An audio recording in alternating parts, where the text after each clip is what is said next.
Адам. Ғалымдардың болжауынша, бұдан 40 мың жыл бұрын жер бетінде Homo sapiens түрінің өкілі пайда болған. Сол дәуірден қазірге дейінгі аралықта адамның адам туралы, оның тегі, қызметі, өмірінің мәні, келешегі туралы көптеген пікірлер болды. Адам және оның тегі туралы аңыздық түсініктер де әртүрлі.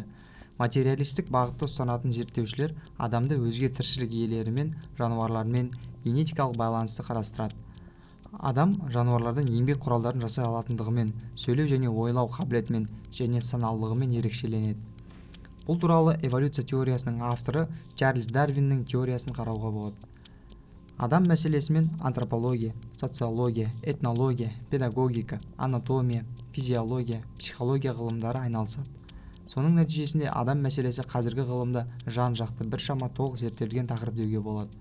Адам туралы барлық ғылыми ұғымдар мен пайымдаулардың жиынтығы адам мәселесін құрайды.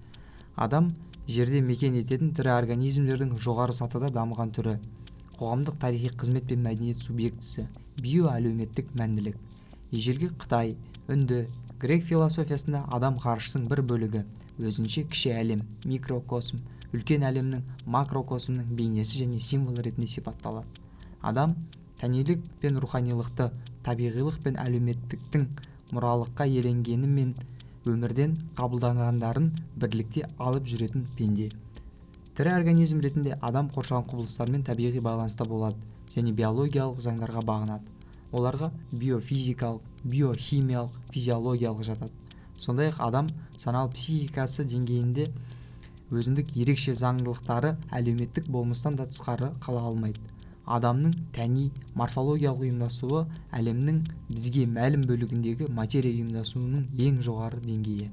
Адамның рухани өмірінің қалыптасуына қоғам, қабілет және шығармашылық мүмкіндіктері әсер етеді. Адам ғасырлар бойы адамзаттың жинақтаған ілімінің өз бойына дарта алады. Бұл дарту мәдени дәстүрлермен қауышу және биологиялық тегіне тарту тетіктері арқылы жүзеге асырылады. Бала генетикалық ақпарат қорлары, ми құрылымы, жүйке жүйесі және ата тегінен берілген қасиеттер арқылы иеленеді. Алайда табиғи тұқым қуалаушы қасиеттер тек әлеуметтік өмір салты жағдайында баланың ересектермен араласу үрдісінде дамиды және жүзеге асырылады. Адам өмірінің себеп салдарлығы биологиялық және әлеуметтік элементтерден тұратын жағдайлардың тұтас жүйесімен айқындалады. Ол детерминация деп аталады. Детерминизм барлық құбылыстардың жалпылама, заңды байланыстары мен себептік шарттары туралы ілім.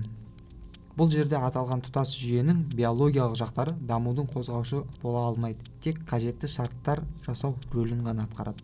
Адам сипаттарды меңгере отырып, сәби мәдениеттің болмысымен қауышады.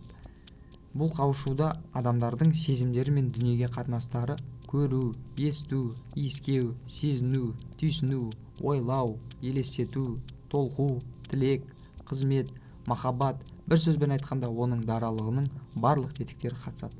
Адам жалғыз өмір сүре алмайды. Ол әлеуметтік жаратылыс. Адамды адам ететін бірден бір күш қоғам ғана.